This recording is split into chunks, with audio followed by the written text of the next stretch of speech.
Hello everyone, তো চলো আজকে তোমাদের সাথে শেয়ার করবো get ready with me for Saraswati পুজো। আমি সেদিন যেভাবে সেজেছিলাম তোমাদের সাথে শুধু সেটুকুই শেয়ার করছি। তো সবার প্রথমে নিভিয়ার যে ব্লু কালারের ময়শ্চারাইজারটা আছে, যেটা মেইনলি শীতকালের জন্য, সেটাকে সারা মুখে আর গলায় আমি অ্যাপ্লাই করে নিলাম, কারণ এটার ময়শ্চারাইজেশনটা খুব ভালো। তারপরে এইটা একটা না কোন কোম্পানি ফেস সিরাম যেন আমার একদম মনে পড়ছে না, তো ওই ফেস সিরামটা অনেকদিন ধরে অ্যাপ্লাই করছি বা ইউজ করছি। সিরামটা কিন্তু খুব ভালো, ডাবল ময়শ্চারাইজেশন করে নিচ্ছি যাতে হাইড্রেশনটা ভালো থাকে, যেহেতু ওয়েদারটা একটু ড্রাই, আর যত ভালো হাইড্রেট করবে তত কিন্তু মেকআপ ভালো হবে, বসবে অনেকক্ষণ। আইব্রোটা আমি অফ ক্যামেরা করে নিয়েছি পোমেড দিয়ে, আর তারপরে এখানে আমি এনওয়াইবের অরেঞ্জ কালার কারেক্টিং প্রাইমার দিয়ে মুখটাকে প্রাইম করে নিচ্ছি, সব ভুলে যাচ্ছি কথা বলতে গিয়ে। তারপরে Swiss beauty orange colour character, Swiss বিউটির একটা লাইট কনসিলার দিয়ে আমি ফেসটাকে কনসিল আর কারেক্ট করে নিচ্ছি। এই দুটো কালার মিক্স করলে কি হয়, মুখটা পরে অরেঞ্জিশ লাগে না। আর আরেকটা জিনিস কি হয়, একটা পিচ শেড তৈরি হয় যেটা ভালো একটা কভারেজ দেয়। তো তোমরা কিন্তু চাইলে এরকম করতে পারো, এটা একটা খুব ভালো হ্যাক। তারপরে মেবলিনের সুপারস্টে ফাউন্ডেশনটা নিয়েছি 2 পাম্পস, এটাই আমার গলায় আর মুখে হয়ে যাবে, যেহেতু ডে মেকআপ তাই খুব একটা বেশি হাই মেকআপ কিন্তু করা যাবে না, দেখতে বাজে লাগে। তারপরে সুইস বিউটি মেকআপ বেসটা নিয়ে অ্যাজ অ্যান ইলুমিনেটর ইউজ করেছি, আর দুটোকে ব্লেন্ড করে ভালোভাবে মুখে গলায় কানে ডট ডট করে অ্যাপ্লাই করে ভালোভাবে ড্যাম্প বিউটি ব্লেন্ডার দিয়ে ব্লেন্ড করছি। তোমরা চাইলে ব্রাশ ইউজ করতে পারো, পরে বিউটি ব্লেন্ডার ইউজ করতে পারো, অ্যাজ ইউ উইশ।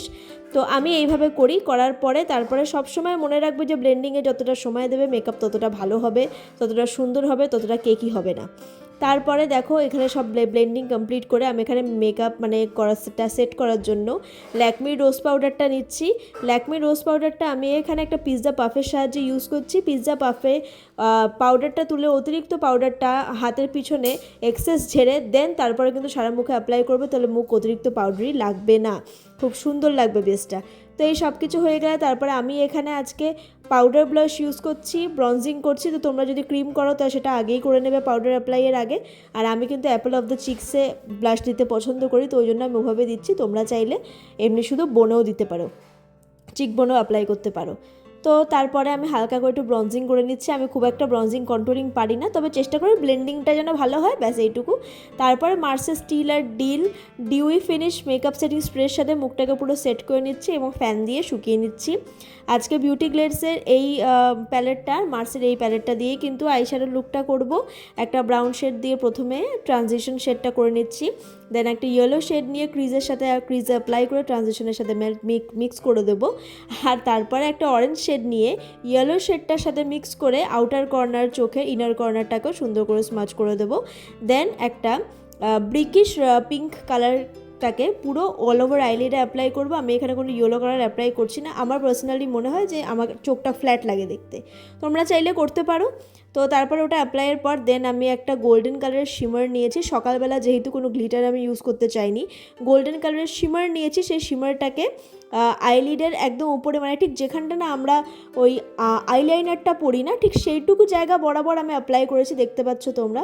করার পরে তারপরে আমি এখানে নিয়ে নিয়েছি হচ্ছে আমার কাজল, যেটা হচ্ছে মিডনাইট কোল পেন্সিল রেনের, সেটা দিয়ে একটা অ্যাঙ্গুলার ব্লাশ দিয়ে এরকমভাবে একটা আইলাইনার তৈরি করে নিচ্ছি। চাইলে তোমরা এটাকে স্মাচ করতে পারো বা নাও করতে পারো, আমি করিনি। আমার যেহেতু চোখ খুব সেন্সিটিভ তাই খুব আস্তে আস্তে আমি অ্যাপ্লাই করেছি। তারপরে ওয়াটার লাইনে অ্যাপ্লাই করেছি সেই সেম কাজলটা, দেন ওটাকে স্মাচ করেছি সেই ব্রাউন কালারটা দিয়ে, আর অরেঞ্জ আর ইয়েলো কালার, তিনটে কালার একসাথে দিয়েই কিন্তু আমি লোয়ার ল্যাশ লাইনের কাজলটাকে স্মাচ করেছি, এতে চোখটা সুন্দর বড় দেখায়, দেখতে পাচ্ছ তোমরা আমার এখনও চলছে। তারপরে ফেসেস ক্যানাডার এই মাস্কারাটা দিয়ে চোখে আইল্যাশগুলোকে কোট করে নিয়েছি। এই মাস্কারাটা মোটামুটি 2-3 কোট দিলে ভালো মতো কোট হয়।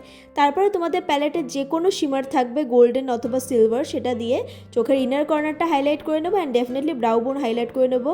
হাইলাইটার দেওয়ার আগে বারবার মনে করবে যে হাইলাইটার দিনে দিচ্ছ না রাতে, সেই হিসাবে কম বেশি বুঝে দেবে। তো আরেকটা চোখকে তো আমি অফ ক্যামেরা করে নিয়েছি। দেন দুটো সুইস বিউটির আমি এখানে এটাকে কী বলে লিপ লাইনার নিয়েছি। প্রথমে একটা রেড লিপ লাইনার নিয়ে আউটার কর্নারটাকে ভালো, মানে আউটার লেয়ারটাকে ভালো মতো করে এঁকে তারপরে ভিতরে পিঙ্ক কালারটা দিয়ে পুরোটা লিপসটা ভরেছি। তো তোমাদের যদি কখনো মনে হয় যে তোমাদের লিপস্টিক ভালো লাগছে না, তাহলে তোমরা তোমাদের আইশ্যাডো প্যালেটের যে কোনো ডিপ বা হালকা কালারকে এইরকমভাবে ব্রাশে তুলে যদি ঠোঁটে অ্যাপ্লাই করো, তাহলে কিন্তু লিপস্টিকটা খুব ভালো মতো মানে সেট হয়, স্মাচ প্রুফ হয়ে যায়, প্লাস একটা নতুন কালার আসে। তো এইটা একটা নতুন হ্যাক, মানে আমার কাছে একটা নতুন হ্যাক এটা, তোমরা চাইলে এটাকে অ্যাপ্লাই করে দেখতে পারো। তারপরে সুইস বিউটির সেই প্যালেটটা দিয়ে একটা হাইলাইটার নিয়ে আমি কিন্তু আবার মার্সের যে এটা ছিল মেকআপ সেটিং স্প্রেটা দিয়ে আরেকবার ফেসটাকে সেট করে নিলাম। দেন দেখো পুরো রেডি হয়ে গেছি। এইবারে হলো লাস্ট ফিনিশিং টাচ, যেটা হচ্ছে গলায় কানায় টিপ সিঁদুর টিঁদুর সব পরে একদম নতুন বউ সেজে একদম রেডি। আশা করি আজকের লুকটা তোমাদের ভালো লেগেছে, ভালো লাগলে লাইক করো। টাটা।